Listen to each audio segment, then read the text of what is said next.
Jesús, esperamos tu venida. Queremos verte, Señor. Buenas tardes, amados hermanos, amados amigos que nos están, ahora siguiendo a través de este medio. Gracias a Dios por este medio. Pero lo importante es que estamos unidos en espíritu, ¿no? Porque aunque se corte la internet, se corte la luz, en espíritu vamos a estar unidos.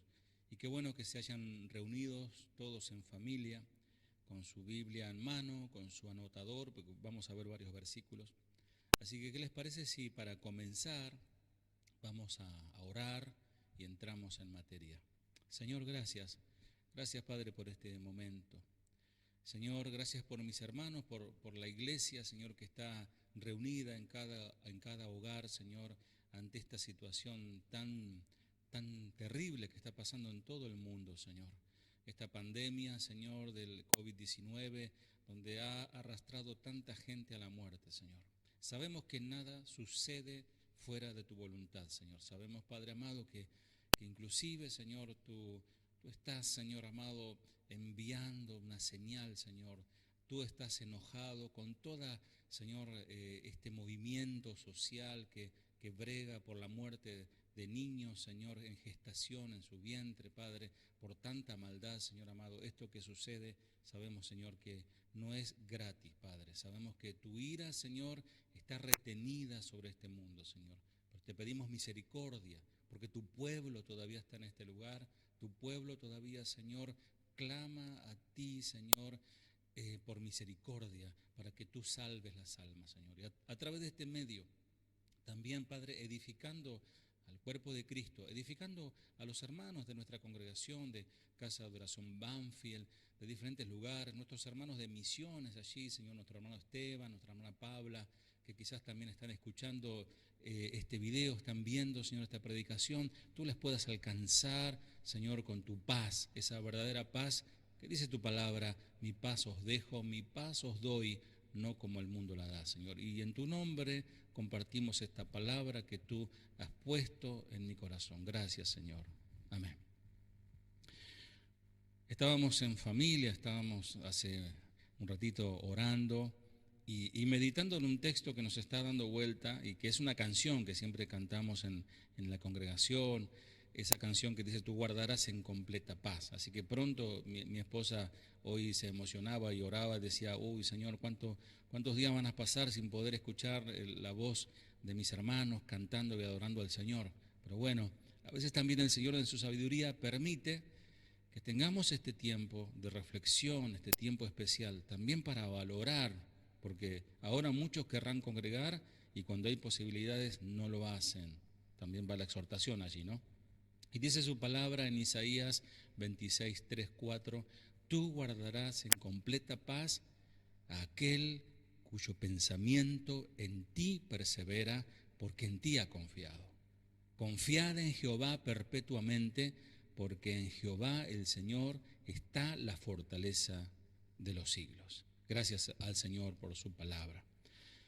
Amado, amada, estamos viviendo un acontecimiento sin precedentes en todo el mundo. Nunca ha pasado lo que se está viviendo.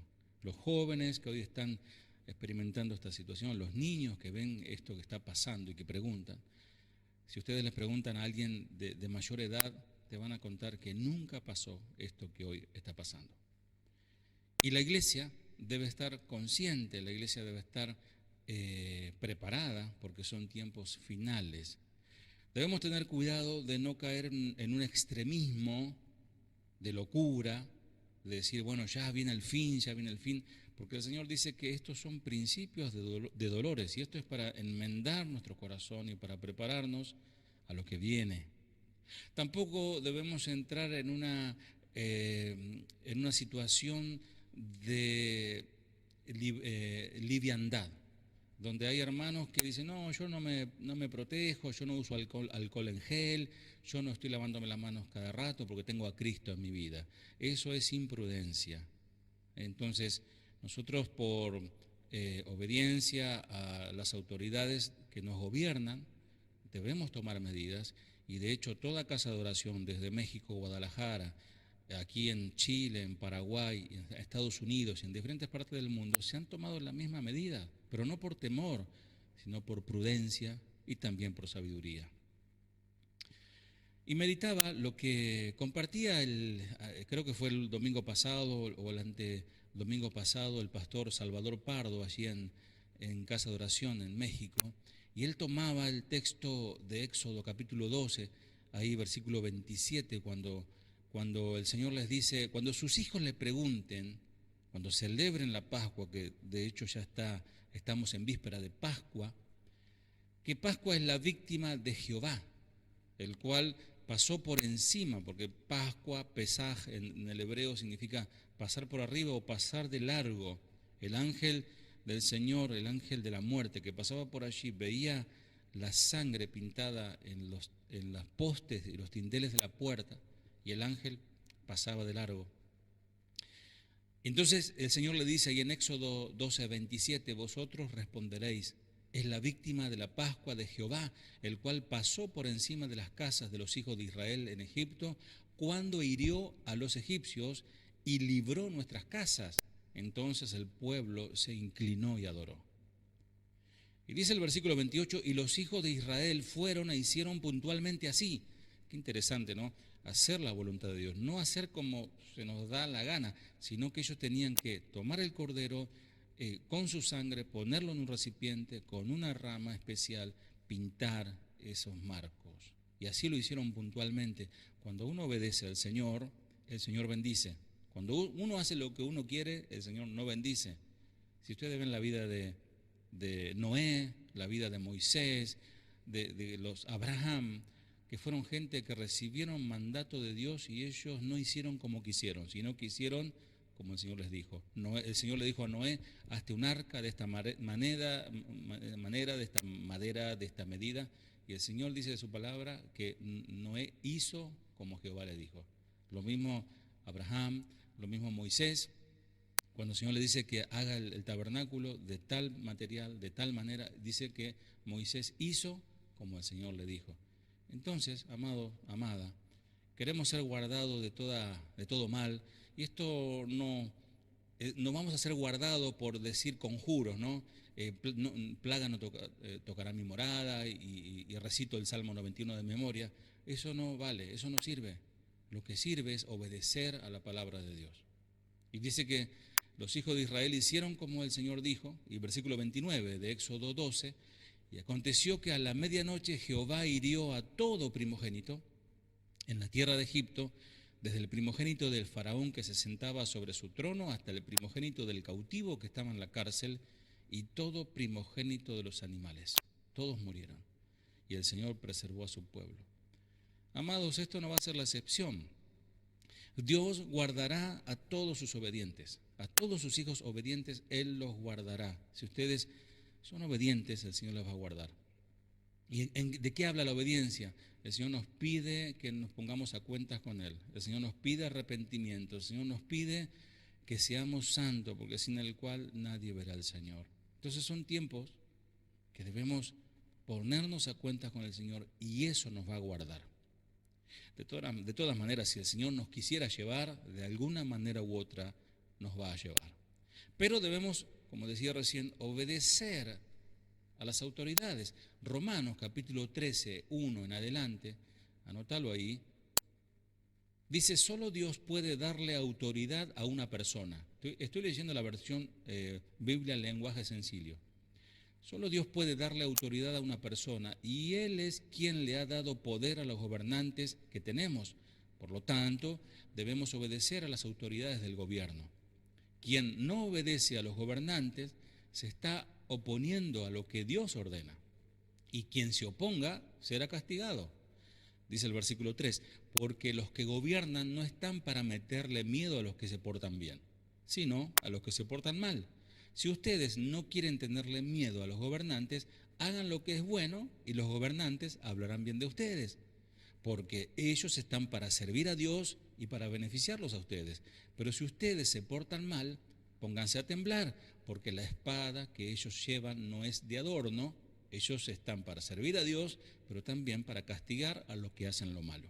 Así que ustedes deben obedecer a los gobernantes, no solo para que no lo castiguen, sino porque es lo correcto. Es decir, en esta orden que se nos está dando de cuarentena, de quedarnos en las casas y aprovechar de reunirnos en familia también, no es algo, no es una orden o no es un decreto que se opone a la voluntad de Dios. Porque hay gente que ha dicho, no, pero yo no voy a obedecer, es necesario obedecer a Dios antes que los hombres, y toman textos fuera de contexto para decir cualquier cosa, ¿no?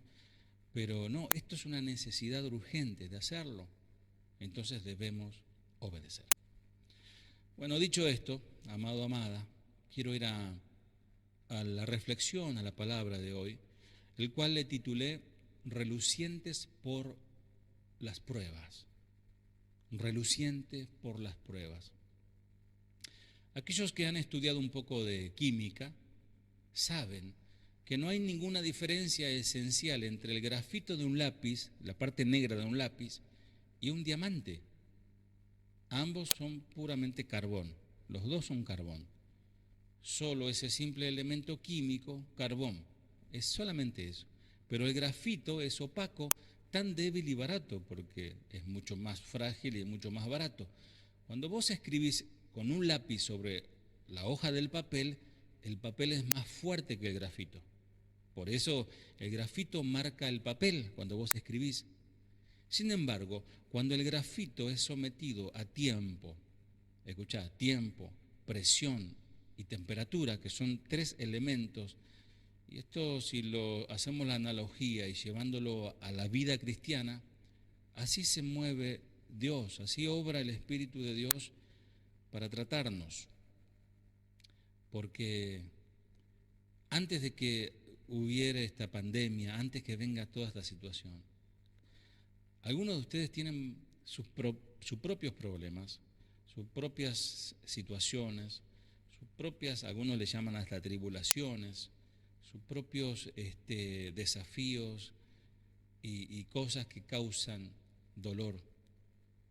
Y todo eso sumándole esta situación, porque esto también acarrea situación económica, gente que no puede ir a trabajar, que trabaja, son cuentapropistas, trabajan independientemente y no hay dinero para llevar a la casa, y todo es una situación muy compleja. Entonces uno llega a decir, ¿por qué me pasa todo esto? Nosotros, si somos cristianos, debemos entender que a los que aman a Dios, todas las cosas le ayudan para bien. Entonces, si llevamos este ejemplo del diamante y del carbón a la vida del cristiano, la obra del Espíritu de Dios, vamos a ver que la presión de las circunstancias, la temperatura de las aflicciones, es el grafito que se va transformando en diamante, es el carbón que se va transformando en diamante. El carbón es opaco, es oscuro y no refleja nada de luz, al contrario, lo absorbe. En cambio, el diamante es purísimo, el diamante tratado. Cuando la luz incide sobre el diamante, la luz no queda retenida como en el carbón, sino que el diamante refleja todo un haz de luz de colores. Se le llama prisma eso. Eso fue lo que el Señor hizo en nuestras vidas, lo que hizo en la vida, por ejemplo, de Pedro. Pedro solo se reflejaba a sí mismo, pero cuando el Señor completa su obra en Pedro, Pedro refleja la gloria del Señor. El propósito del Señor con su casa es transformarnos en diamantes. Él quiere transformarte de carbón a diamante. Y cuando entra en el diamante, la luz sufre una difracción, se llama, descomponiendo en los colores que conforma toda esa gama de hermosos colores. Entonces, si colocas el diamante delante de la luz, vas a ver un arco iris, porque la luz se divide en 7 colores. Y el diamante no es la luz, sino que refleja la luz. Así es la vida del cristiano. Somos tratados por el Señor, pero aún así no tenemos luz propia. La luz de Dios se refleja en nuestras vidas y nosotros la refractamos. Si ponemos un diamante en la oscuridad, no va a revelar nada, no revela la gloria de la luz. Así somos nosotros en esa obra de transformación del Señor. Nosotros no somos luz. en sí mismo. El Señor dijo, yo soy la luz del mundo. Así dice el Señor. Primero dice, yo soy la luz del mundo. Y basado en eso, Él puede decir, como Él es la luz del mundo, vosotros sois la luz del mundo. Eso quiere decir que reflejamos la luz de Dios. ¿Por qué? En verdad, Él es la luz. Pero a medida que el Espíritu de Dios entra en nuestras vidas y va purificándonos por la obra de la cruz, entonces la gloria de la luz va siendo vista a través de nosotros. Y esto es lo que Pablo llama en Efesios la multiforme o multifacética sabiduría de Dios. Ahí en Efesios 3:10 habla de la multiforme sabiduría de Dios. También, bueno, los hermanos de Banfield hemos tenido hace ya el año pasado, a principios de año, hemos tenido la serie de Gálatas, Gálatas capítulo 5, muchos de ustedes recordarán, que hablamos acerca de las obras de la carne y el fruto del Espíritu. Y el fruto del Espíritu, ustedes van a recordar que cita 9 aspectos, 9. Y ahí vemos la luz pasando a través del diamante, el fruto del Espíritu que refleja esos colores, que podríamos decir que son la faceta de ese fruto del Espíritu, que es amor, gozo, paz, paciencia, benignidad, bondad, fe, mansedumbre, templanza. Y como siempre yo le digo a mis hermanos, y bromeo un poco con ellos, no es que yo elijo el fruto del gozo, porque yo tengo un carácter muy jovial y ese me sale bien.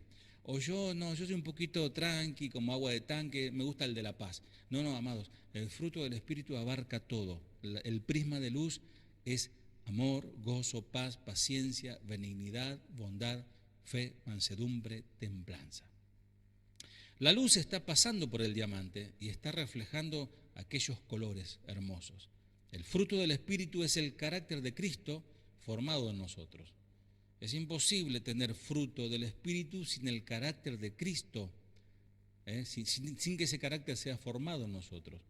Y ese carácter solo se puede ser formado en nosotros solamente, indefectiblemente, por la obra de la cruz. La cruz que dentro de un par de semanas todo el mundo va a recordar la cruz y todo el mundo va a ver la película de Mel Gibson u otra nueva que hagan y un poco como de romanticismo, ¿no? Como una religión romántica. Llorar por ver al Señor crucificado allí o al que representa, al actor que representa a Jesús. Pero amados, la obra de la cruz fue una vez y para siempre. Hace 2000 años Él murió en la cruz para salvarnos, para sanarnos, para llevarnos de muerte a vida, y ese Rey que ascendió a los cielos vuelve a buscar a su pueblo. Hay propósito de Dios. Hay un propósito de Dios que cumple el Señor en la adversidad. El dolor es útil. ¿Cómo es eso? ¿Cómo que el dolor es útil? No, usted no sabe los dolores que estoy pasando. Los dolores, todos queremos evitar el dolor. De hecho, cuando nos duele algo, ¿qué hacemos? Rápidamente tomamos un calmante para que nos calme el dolor. Y ya nos sentimos bien y salimos a seguir nuestra vida. Pero el dolor es muy útil. Por ejemplo, si no sintiéramos dolor físico, no soltaríamos el hierro caliente. O cuando o sacar la pizza del horno, ¿no? A veces mi hijo saca la pizza del horno y 2x3 se anda quemando por allí. Entonces, si no sentís el dolor, no lo soltás, entonces terminás hiriéndote. Seguiríamos, por ejemplo, martillándonos un dedo machacado si no sintiéramos dolor. Dejaríamos que un apéndice infectado reventara dentro nuestro, si no habría dolor. Terminaríamos por reducir a pedazos un tobillo fracturado o una muela infectada, terminaría gangrenándose si no hubiese dolor. Es decir, amado, amada, Dios usa el dolor para protegernos. Cuando nos parezca que Dios se queda con los brazos cruzados, a veces estamos como el salmista, Señor, ¿dónde te escondes? ¿Dónde estás? El Señor no es tranquilo, el Señor está más cerca de lo que nosotros pensamos. El Señor está más cerca de nosotros que nosotros de Él. Cuando parezca que Dios se queda con los brazos cruzados viéndonos sufrir, pensemos de Él como de un padre que no interviene cuando su hijo le pide que detenga al médico que lo está curando. ¿Cuántos casos habrá habido de niños que de repente se han fracturado el brazo o se han torcido el brazo y de repente el médico tiene que enderezar esos huesos, acomodarlo, y a veces le dice, tenga a su hijo ahí que lo vamos a enderezar ese hueso, vamos a acomodar, y el dolor que debe sentir ese padre, igual que el dolor del niño. El padre sabe que el dolor que el médico produce tiene como propósito el bien de su hijo. ¿Qué podemos aprender, por ejemplo, de la vida de Job? Porque Job es un hijo de Dios y Dios vio cómo su hijo sufría. Nunca debemos dejar de confiar en Dios, amado o amada, pase lo que nos pase. Dios nunca nos abandona. Y si estuviéramos en la iglesia les preguntaría, amén, y ustedes que están allí pueden decir, amén, Dios nunca nos abandona. Aunque nos parezca que está ausente, Dios conoce tu corazón, Dios conoce mi corazón. Miren, Él nos conoce mejor que nosotros mismos, Él nos conoce mejor que los demás. Por vivir tomado de su mano, Él nos dará la fortaleza, ¿para qué? Para soportar la prueba. No, el Señor nos va a tomar de la mano y vamos a atravesar la prueba. El Señor no va a evitar la prueba. No va a decir, no, entonces voy a omitir esta prueba, no, me das lástima. No, el Señor te toma de su mano y de la mano de Él te hace atravesar la prueba. La prueba nos permite demostrar de qué, para decirlo de alguna manera, de qué madera estamos hechos y hasta qué punto amamos y confiamos en Dios. Amados, este tiempo de tanta turbulencia, de tanta paranoia, de tanto temor y espanto que hay, Dios va a probar los corazones de sus hijos. Nosotros debemos llevar paz a los vecinos, nosotros debemos llevar paz al panadero, al almacenero. Nosotros no podemos sumarnos a la locura, porque el Señor dijo, mi paz os dejo, y esa paz queda en nuestros corazones. Al final, Dios siempre tiene para nosotros lo mejor, porque de Dios, la dádiva de Dios es perfecta y es buena para sus hijos.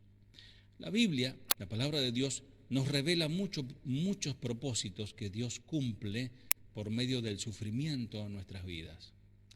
Tenerlos en mente a la hora de la adversidad puede ayudarnos muchísimo a desarrollar una actitud que honre su nombre y que traiga paz a nuestros corazones. Por eso el Señor le dijo a sus discípulos, esto les dije para que en mí tengáis paz. Le estoy diciendo esta palabra para que cuando venga el momento de turbulencia, el momento de desesperación y de confusión, tengan paz en mí.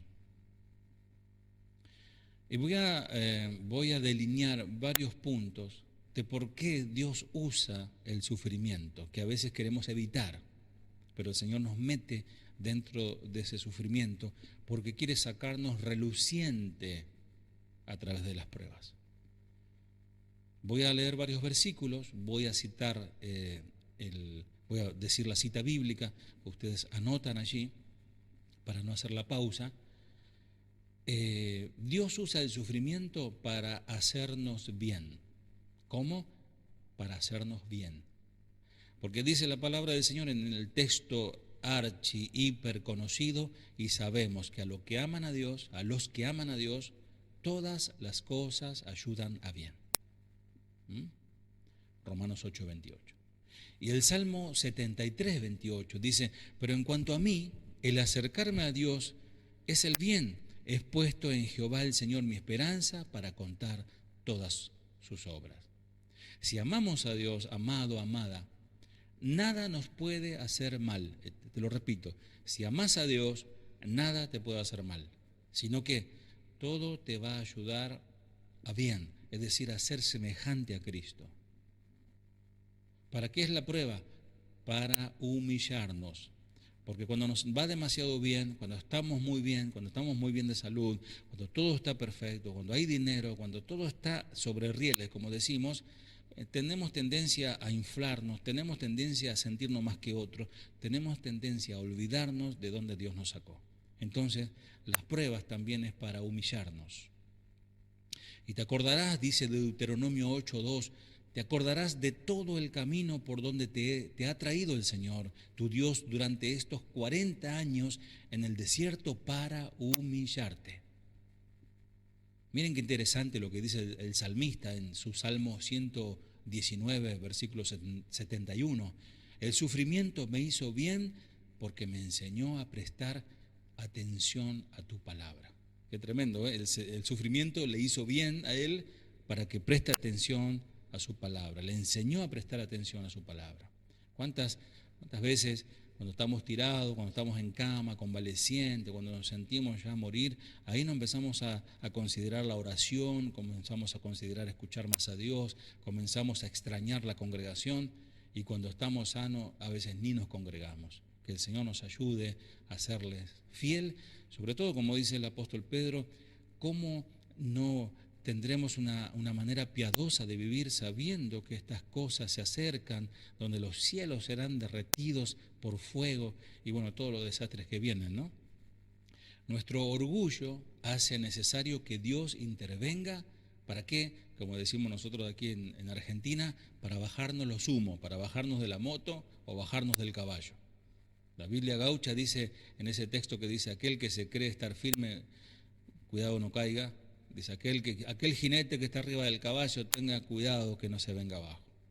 La traducción de la Biblia gaucha. La prueba también es para probarnos, valga la redundancia, porque se prueba, y dice el Deuteronomio 8.2, siguiendo en esa línea, y te acordarás de todo el camino por donde te ha traído el Señor tu Dios durante estos 40 años en el desierto. ¿Para qué? También para probarte, para humillarte y también para probarte. Recuerda cómo el Señor tu Dios te guió por el desierto durante 40 años, donde te humilló y te puso a prueba, dice esta versión. Dios prueba con el fin de aprobar. Nadie en su sano juicio sale aprobado de un examen si primero no tiene una prueba. Eso lo sabe todo estudiante. La prueba, la adversidad, ¿para qué sirve? Para revelar lo que hay en nuestros corazones. Si Dios no envía la prueba, no podemos saber qué hay en nuestros corazones. Sigue diciendo Deuteronomio 8.2, y te acordarás de todo el camino por donde te ha traído el Señor tu Dios durante estos 40 años de prueba en el desierto, para saber lo que había en tu corazón, si habías de guardar o no sus mandamientos. Es decir, para poner los pies en el suelo necesitamos vernos tal como somos. Amado, no podemos ser hipócritas delante del Señor. No podemos venir disfrazados de bondadoso o de piadoso cuando Él sabe quiénes somos. Entonces, la prueba es para que el Señor nos coloque donde tenemos que colocarnos, humillarnos ante su poderosa mano, y la prueba saca a relucir lo que hay oculto en nuestros corazones. Que es lo que dice la palabra cuando habla en Hebreos, que es una espada de dos filos que penetra y descubre las intenciones más profundas del corazón. La prueba del Señor es para que reajustemos nuestra escala de valores, nuestras prioridades. Todos tenemos prioridades, todos tenemos cosas más importantes y menos importantes. Ahora la palabra del Señor dice que debemos amarle a Él sobre todas las cosas. Siguiendo con la línea de Deuteronomio capítulo 8, ahora versículo 3, y te afligió y te hizo tener hambre para hacerte saber que no solo de pan vivirá el hombre, mas de todo lo que sale de la boca de Jehová vivirá el hombre.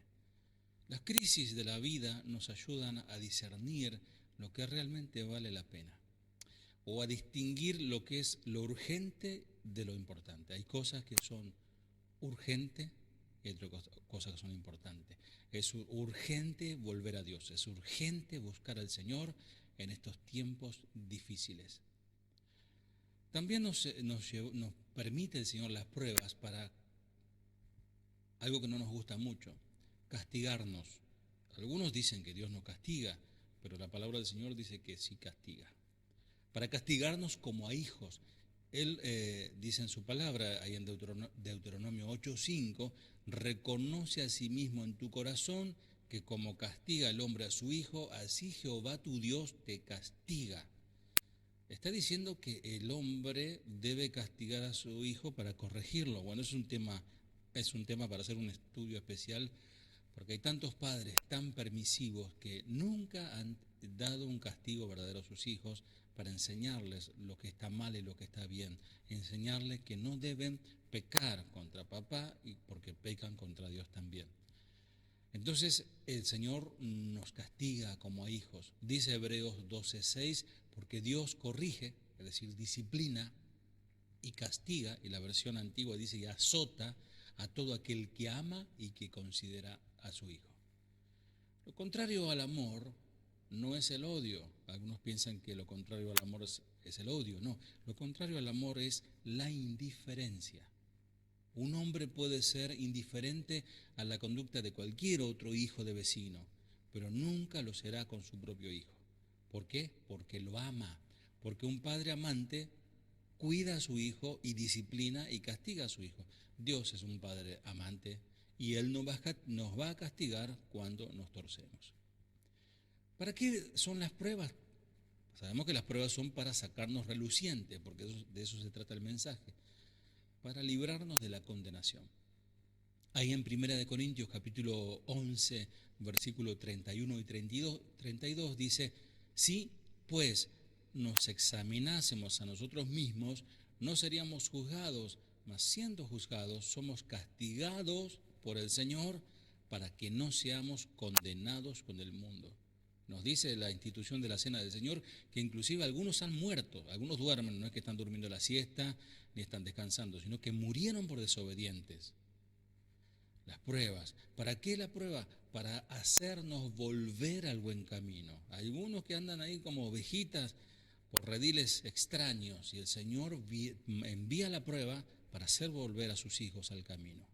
Dice el Salmo 119, 67 por ahí, antes que fuera yo humillado, descarriado andaba, mas ahora guardo tu palabra.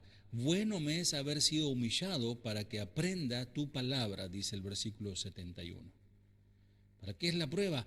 Para movernos al arrepentimiento, algo necesario, porque dice que Dios demanda de todo hombre que se arrepienta. Dice 2 Corintios 7, 9 al 10, ahora me gozo, no porque hayáis sido entristecidos, porque los corintios habían sido entristecidos, sino porque fuisteis contristados para arrepentimiento. Porque la tristeza que es según Dios, hay una tristeza que viene de que Dios produce, es para arrepentimiento, ¿para qué? Para salvación. Así que si andás medio tristón, media tristonga, por desobediente, esa tristeza viene de parte de Dios para que te arrepientas, para que alcances salvación. ¿Para qué también es la prueba? Para que participemos de su santidad. Dice Hebreos capítulo 12, versículo 10, dice Hebreos capítulo 12, versículo 10, y aquellos ciertamente por pocos días nos disciplinaban. Hablan de los padres, ¿no? Los padres carnales que hemos tenido. Y aquellos ciertamente por pocos días nos disciplinaban como a ellos les parecía. Pero para lo que nos es provechoso, para que participemos de su santidad. O sea que la disciplina y el castigo del Señor es para que participemos de su santidad, sin la cual nadie verá al Señor. También la prueba es para llevarnos a producir fruto de justicia. Dice Hebreos capítulo 12, 11, les dije que íbamos a leer mucha Biblia, y como están en casa, tienen tiempo de anotar, después repasarlo y verlo en familia. Les animo a que esto después en la semana lo lean, como buenas ovejas que son, lo puedan rumiar y seguir alimentándose de la palabra.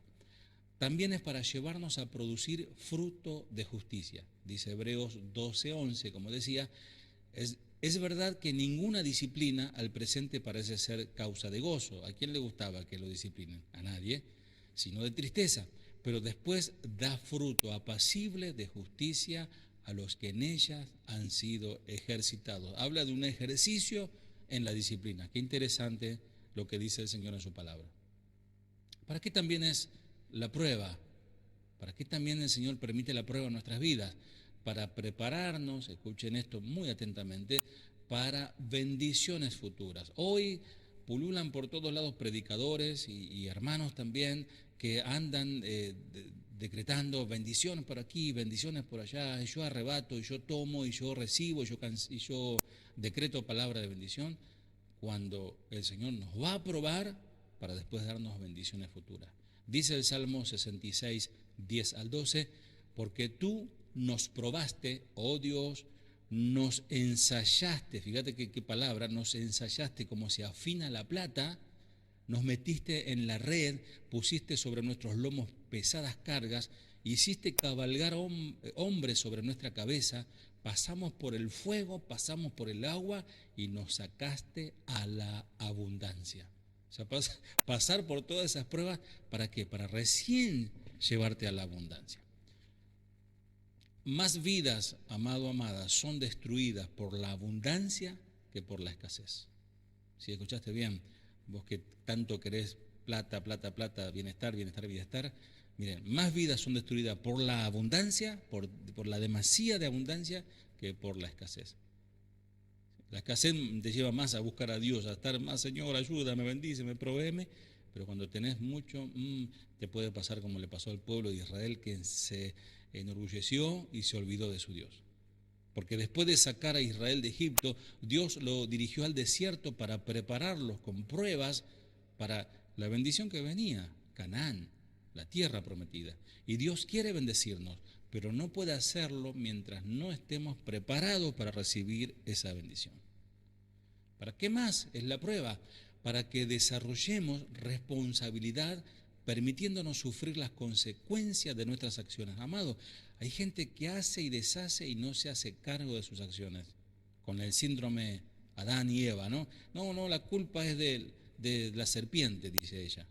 Y él dice, no, la culpa es de la mujer que tú me diste, o viceversa, ¿no? Primero Dios le pregunta al hombre, no, la mujer que tú me diste, o sea, se le echa la culpa a Dios y le echa la culpa a la mujer. Y la mujer a la serpiente, y la serpiente miró para todos lados, no sabía a quién culpar.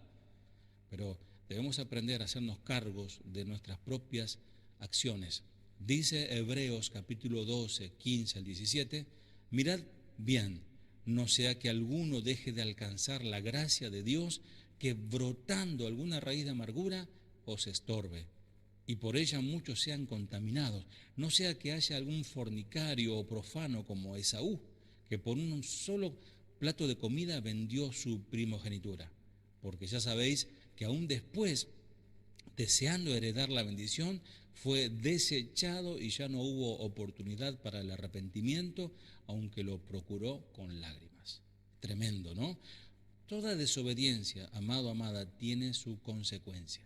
Repito, toda desobediencia tiene su consecuencia. Una cosa es el castigo por el pecado y otra es la consecuencia del pecado. Esaú perdió la bendición no como castigo por su pecado, sino como consecuencia de haber tomado una decisión que no honraba a Dios. En una situación como esta no debemos amargarnos, sino que debemos humillarnos.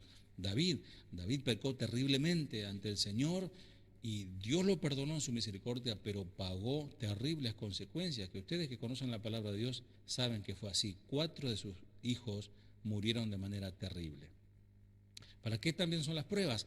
Para que aprendamos a hallar nuestro contentamiento, amados, solo en Dios, no en el dinero, no en el esposo, que gracias, Señor, por el esposo que Dios te dio, por la esposa que Dios te dio, por tus hijos, por tu nieto, etcétera, no por los bienes materiales, sino tu contentamiento debe estar solo puesto en Dios.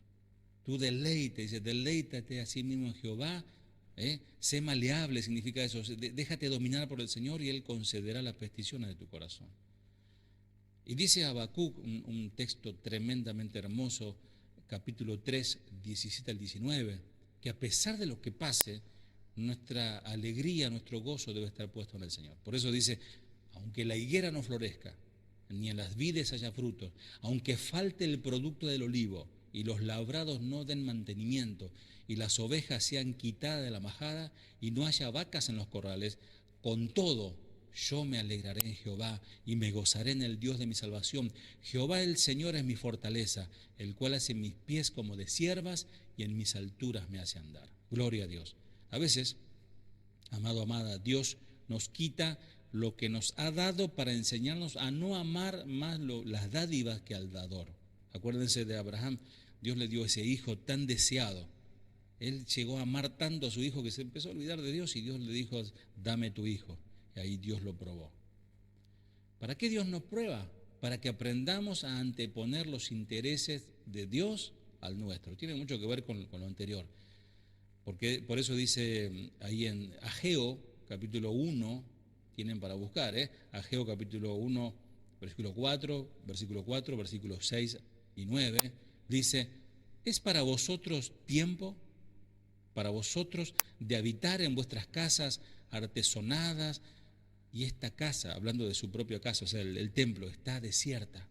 Sembráis mucho y recogéis poco. Coméis y no os saciáis. Bebéis y no quedáis satisfechos. Os vestís y no calentáis. Y el que trabaja a jornal recibe su jornal como en saco roto, como que cae y sigue de largo. Buscáis mucho, halláis poco. Y encerráis en casa, es decir, acuñan y guardan, y yo los disiparé con un soplo. ¿Por qué? Dice el Señor de los ejércitos, por cuanto mi casa está desierta y cada uno de vosotros corre, sí, a su propia casa. Habla del egoísmo, habla de pensar en uno y no pensar en la obra de Dios, para parafrasearlo de una manera entendible. No tener tiempo para las cosas de Dios, amado, amada, es pecado. ¿Saben por qué? Así suena duro, ¿no? Pero pastor, ¿por qué? Es pecado porque el tiempo está hecho no solo de minutos y segundos, sino también de voluntad. No podemos perder el tiempo. Tenemos recursos, tenemos tiempo y energía para todo lo que queremos. Le metemos energía y le metemos atención y le metemos entusiasmo para todo lo que queremos hacer. Atesoramos para nosotros mismos y muchas veces nos olvidamos el mandato de la bendición tremenda que es el dar, porque, amado, la esencia de Dios, del amor de Dios es el dar, porque de tal manera amó Dios al mundo que dio, no se quedó de brazos cruzados, sino que accionó, dio, y nuestra vida, nuestro carácter como cristiano tiene que ser siempre el dar, no esperar recibir, siempre dar. Se cuenta de un hombre que una vez se quejó y dijo, ya me cansé de dar, o sea, nadie me agradece, o sea, yo doy. Entonces por ahí escuchó una voz del cielo que decía, me parece que yo también. ¿Se imaginan a Dios diciendo eso? Me parece que yo también. Nos quitaría el oxígeno, nos quitaría el agua, nos quitaría el alimento que tenemos todos los días. Que el Señor nos guarde de ser desagradecidos y de tener de anteponer nuestros intereses al de Dios. ¿Para qué también? Aquí está la esencia del mensaje. ¿Para qué también Dios nos prueba? Para purificar la fe. Decirle al que está a tu lado ahí, a tu esposa, a tus hijos, a tu esposo, para purificar la fe que el Señor nos prueba. Dice 1 de Pedro 1, 6 al 7, en lo cual vosotros os alegráis, aunque ahora por un poco de tiempo, si es necesario, tengáis que ser afligidos en diversas pruebas, para que sometida a vuestra fe, la fe, mucho más preciosa que el oro. ¿Qué? La fe vale mucho más que el oro. Tu fe vale oro, podríamos decir. Mucho más preciosa que el oro, el cual, aunque perecedero, el oro, se prueba con fuego, sea hallada en alabanza, gloria y honra cuando sea manifestado nuestro Señor Jesucristo. Amén. Igual lo dice en Santiago capítulo 1 y 2, que vos lo podés leer tranquilamente ahí en tu casa donde estás ahora. La fe que es probada, genuina por medio de la adversidad, nos capacita para gozarnos, incluso en las duras, en las difíciles, en las feas, como decimos, cuando nos toca pasar las feas que decimos nosotros, que Él nos permite ver cómo Él nos va purificando en las circunstancias terribles que estamos viviendo hoy. Solo la fe así purificada será recompensada con alabanza, gloria y honra cuando el Señor venga. Acordate que Él te va a premiar, dice que Él viene para recompensar a cada uno según sea su obra. La fe no purificada va a producir vergüenza y pérdida. Fíjate lo que dice primera de Juan 2:28. Y ahora, hijitos, permaneced en él. Leo de vuelta. Y ahora, hijitos, permaneced en él, para que cuando se manifieste tengamos confianza, para que en su venida no nos alejemos de él avergonzados. Amado, amada, un dicho dice por ahí, el que crece en la prosperidad se encoge en la adversidad. El que está acostumbrado siempre a estar sobreabundando y teniendo mucho, cuando viene la adversidad se cae, se viene para abajo. La prueba también es para purificarnos, como al oro, como a la plata, como al oro. También dice más, Él conoce mi camino, me probará y saldré como oro, dice Job 23:10. Vaya que ese Job era de oro de, no sé, de 24 o de más quilates, un oro bien purificado. Aunque Job no entiende el porqué de la desgracia que le ha sobrevenido a este tremendo hombre, él esboza un para qué. Él entiende, no por qué, no le dice a Dios por qué, sino que él entiende que es para tal cosa. Él bien sabe que el fuego del dolor cumple un propósito purificador en su vida. La prueba purificadora puede no estar vinculada al pecado en la vida de un hijo de Dios. No cuando pases pruebas generalmente es porque estás en pecado. Puede ser que porque estás en pecado sea un castigo, un juicio del Señor, pero frecuentemente, si lo está, como aprenderemos de la palabra de Dios a Israel, dice, por amor de mi nombre diferiré mi ira, o sea, dejaré de lado mi ira y para alabanza mía la reprimiré para no destruirte. He aquí te he purificado y no como a plata te he escogido en horno de aflicción por mí, por amor de mí mismo, no haré para que no sea amancillado mi nombre y mi honra no dará a otro. Ahí está en Isaías 48, 9 al 11. Amado, amada, este pasaje nos informa que la disciplina de Dios es a veces la disciplina de Dios es una expresión de que Dios está refrenando su ira, la que de otra manera nos hubiese consumido, amados. No nos hubiese dado tiempo ni de levantar los ojos al cielo, seríamos consumidos y enviados de plano al infierno. Pero gracias a Dios por su gracia y su misericordia. Como con el sufrimiento el Señor nos quita todo aquello que nos aleja de Dios, aquello que enoja a Dios, nos purifica, y entonces el Señor se agrada del resultado de esa prueba, porque Él nos va sacando bueno. Para hacer evidente la profundidad o la superficialidad de la fe, ahí en Mateo 13:21 dice, y el que fue sembrado en pedregales, habla de la semilla, este es el que oye la palabra y al momento la recibe con gozo, dice, oh, gloria a Dios, qué linda palabra, qué lindo, pero no tiene raíz en sí misma, sino que es de corta duración. Pues al venir la aflicción o la persecución por causa de la palabra, luego dice Mateo 13:21, tropieza. O sea, recibió la palabra, la recibe con gozo. Muchas veces vemos gente manifestándose en las iglesias como humillados, como arrepentidos, como que Dios lo tocó o la tocó. Algunos hasta se tiran al suelo y lloran. Y uno dice, qué tremendo la obra que Dios está haciendo en él, qué lindo. Pero dura muy poco, fue todo como muy emocional, todo muy rápido, porque cuando viene el momento de la aflicción o la persecución, empiezan a perseguirlo verbalmente o burlarse de él porque empezó a amar a Dios, tropieza. La palabra traducida para tropezar o tropieza tiene el sentido de dar ocasión a una conducta impía o arrastrar a alguien a la ruina.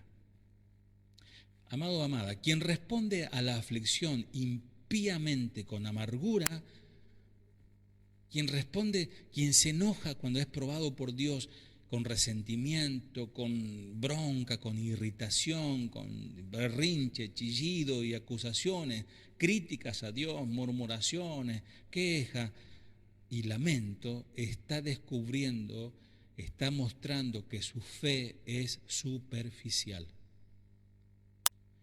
Y voy a ir concluyendo con este mensaje que es exhortación para nuestras vidas. Amado, el Señor nos está preparando porque Él viene pronto. Y Él quiere que nos purifiquemos aún más.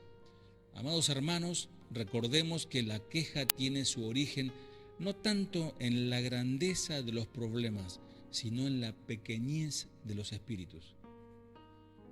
Muchas veces, amados, somos muy pequeños de espíritu, muchas veces nuestra mente, por eso el apóstol Pablo dice, renovaos en el espíritu de vuestra mente, tengan la mente de Cristo para poder entender y aceptar lo que Dios está haciendo en nosotros y ver la obra que Dios está haciendo y la que hará.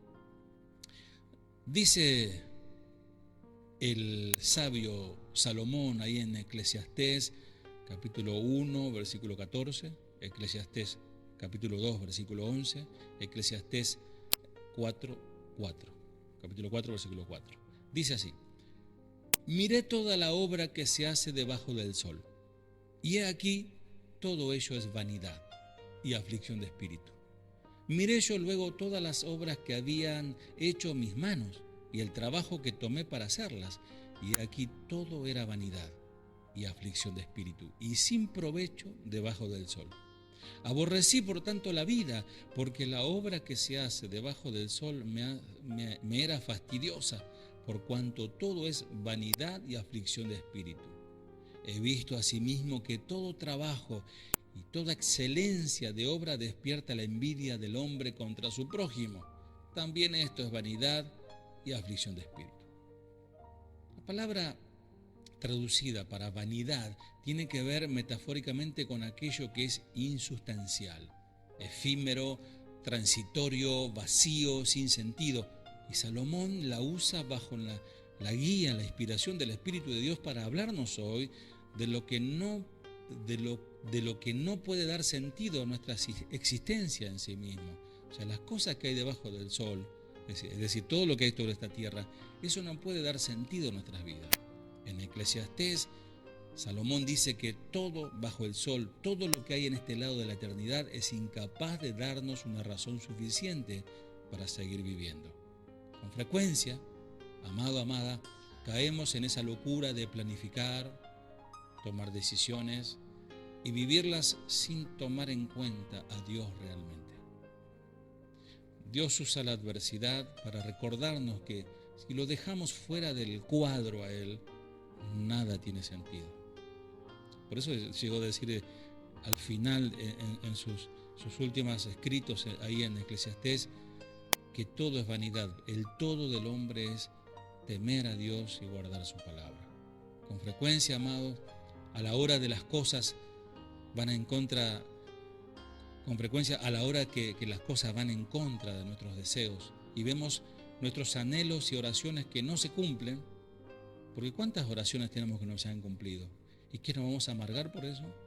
Dice así Lamentaciones 3:37, recibiremos de Dios lo bueno y no lo malo, es decir, lo adverso, lo que nos parece malo a nosotros. No, todos debemos recibirlo porque Él es Dios. Y Romanos 8:28 nos está diciendo que todas esas cosas nos ayudan para bien. Externamente nos vemos igual, o sea, nos vemos como santos, todo bien, pero internamente nos vamos resquebrajando, porque Dios no está respondiendo mi oración, porque Dios me tiene en prueba, porque Dios no contesta lo que yo le pido. Por fuera todo gloria a Dios, amén, aleluya, bendecido en victoria, pero por dentro, amados, nuestra fe y nuestro amor se está comenzando a enfriar. ¿Por qué? Por el descuido de nuestros deberes cristianos, amados, porque estamos ensimismados en nuestro propio problema. Qué buena oportunidad en este tiempo de tanta locura y tanta efervescencia, poder hacer un acto de amor, ir a visitar a un hermano, ir a visitar a alguien que esté en necesidad y llevarle alimentos, llevarle una ayuda. Qué bueno poder tener una acción cristiana. Qué bueno poder, si no tenés, arrodillate y comenzá a orar especialmente por una familia, que el Señor le provea, que el Señor bendiga, que el Señor salve. Orá por tus parientes. Hoy teníamos una oración en familia y hacíamos esto, orábamos y presentábamos a uno de nuestros seres queridos que están lejos del Señor. Tenemos que volver a hacer la voluntad del Señor. Piensen en esto. La reputación es lo que otros piensan que somos. Eso es la reputación. Estamos siempre cuidándonos a ver qué dirán, no que hablen bien de mí, no que no quiero que vean esto de mí. Mientras, repito, la reputación es lo que otros piensan que somos, mientras que el carácter es lo que Dios sabe que somos. Por eso dice en 1 Samuel 16:7, porque Jehová no mira lo que mira el hombre, pues el hombre mira lo que está delante de sus ojos, mas Jehová mira el corazón. Es decir, el Señor mira más allá. 1 Samuel 16:7. esta es una de las áreas que Dios quiere ir cambiando y vos y yo debemos dejarnos tratar por el Señor. La conocemos como prueba, la conocemos como problema, la conocemos como adversidad. Amado, viene de la mano del Señor. Dios usa el sufrimiento para desarrollar el carácter de Dios en nosotros. Miren, el Señor Jesús habló de la cruz. ¿Recuerdan que dijo, aquel que quiera seguirme, tome su cruz? Niéguese a sí mismo, tome su cruz y sígame. Ahí en Marcos 8:34 dice, y llamando a la gente, a sus discípulos, les dijo, si alguno quiere venir en pos de mí, niéguese a sí mismo. O sea, deje de estar pensando en sí mismo, tome su cruz y sígame. Pero él también habló de otro símbolo que también habla de entrega cristiana. Tomad mi yugo sobre vosotros y aprended de mí, porque mi yugo es fácil y ligera mi carga. Aprended de mí que soy manso y humilde, y hallaréis descanso para vuestras almas. ¿Querés descanso para tu alma? Debes aprender a ponerte bajo el yugo del Señor. El Señor nos dice, llevad mi yugo sobre vosotros y aprended de mí que soy manso y humilde de corazón, y hallaréis descanso para vuestras almas. Es necesario meditar en esta palabra y hallar las respuestas que busca la humanidad, el hombre en toda nación, raza y lengua están buscando la paz interior. Y ahí está la respuesta. El que quiera hallar descanso para su alma debe permitir o llevar el yugo. El yugo es aquel instrumento donde los bueyes eran atados, de cierta manera, eran unidos para poder trabajar juntos. Entonces ese yugo habla de que nuestra unidad con Cristo, para poder estar con Él y estar pegados a Él. Aprended de mí, que soy manso y humilde de corazón, y hallaréis descanso para vuestras almas. La cruz, amado, amada, y el yugo, esas dos figuras que aparece, que el Señor utiliza allí, simbolizan para nosotros dos diferentes aspectos de una entrega. La cruz es un instrumento de muerte, es una herramienta, un instrumento de muerte. Y el yugo es un instrumento, una herramienta de esfuerzo. La cruz es un símbolo de sacrificio, el yugo es un símbolo de servicio. Que esto quede bien claro en nuestro conocimiento y baje en nuestro corazón. La cruz es un símbolo de sacrificio y el yugo es un símbolo de servicio. Amados, como dice por allí mi amigo el pastor Daniel Rubalcaba, el que no sirve para nada. Suena fuerte, pero todo cristiano que se precie de hijo de Dios naturalmente va a servir. No existe un hijo de Dios, un cristiano que no sirva. Indefectiblemente debe servir. Primero debe ser discípulo del Señor y servir a otros.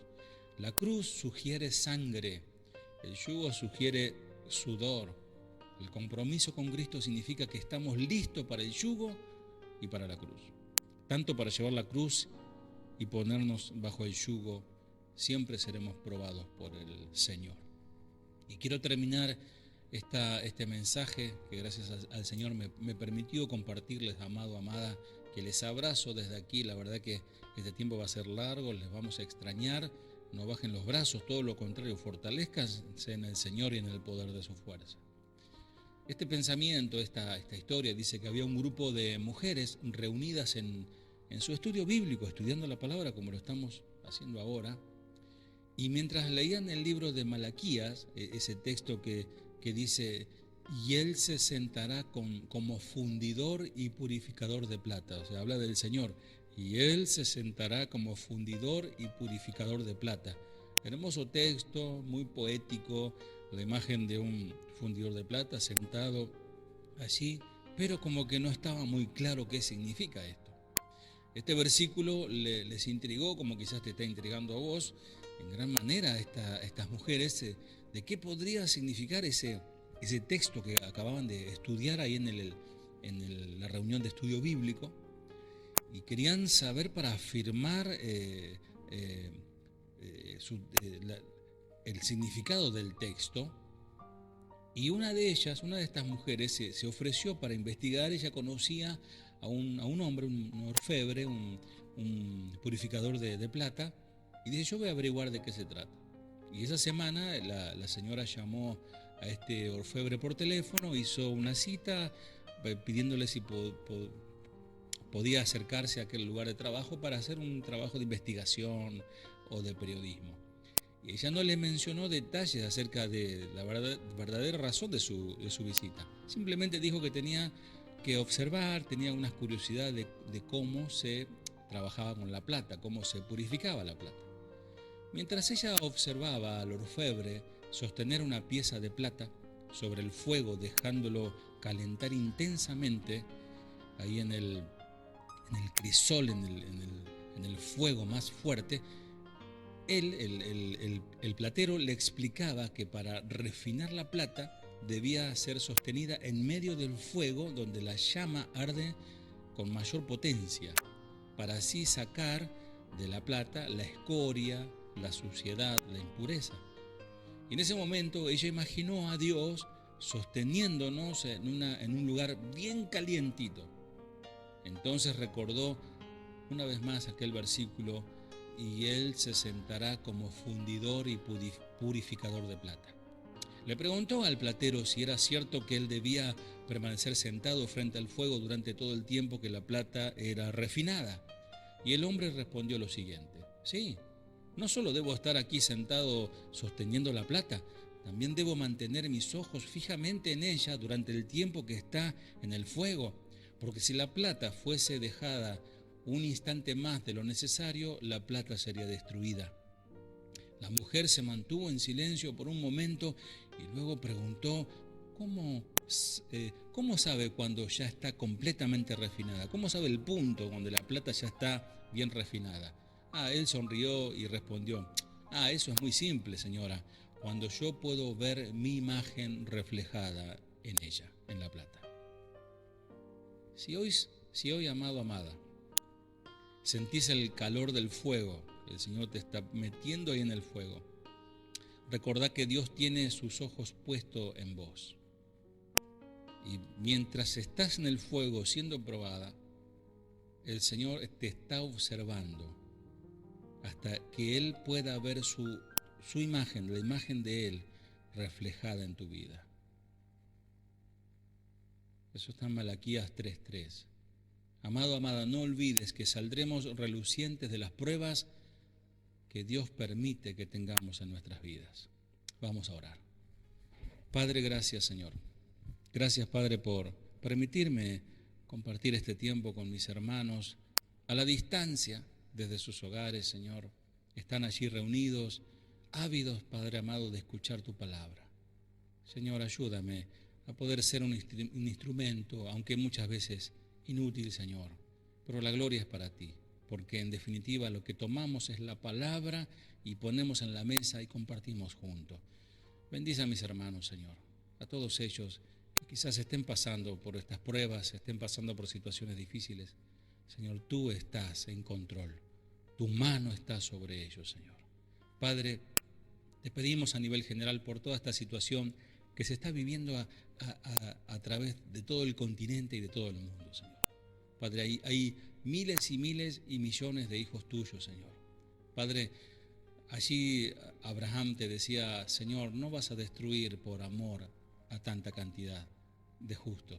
Señor, yo sé que hay más de un justo, Señor, en este territorio, en este amado país, Argentina, Señor. Por amor a esos justos, Señor, no permitas, Padre, que la mortandad llegue más allá, Señor, de la muerte, de situaciones, Señor, de desesperación, y que la iglesia del Señor se levante fuerte en pie, que aproveche esta oportunidad para predicar un mensaje de esperanza, sabiendo que Cristo murió en la cruz, que resucitó y que pronto viene. Debemos predicar el evangelio del arrepentimiento. Gracias, Señor, por tu palabra. Que el Señor te bendiga, amada iglesia, y será hasta nuestra próxima transmisión. Les amo, les mando un beso grande, un saludo, así con alcohol en gel. Pónganse alcohol en gel en las manos, lávense en las manos, tengan mucho cuidado, amados. No tomemos esto a la ligera. Si llegas del trabajo, lávate las manos primero, después saluda a tu esposa, a tus hijos. Tomen todos los recaudos necesarios porque debemos ser prudentes. Que el Señor les bendiga.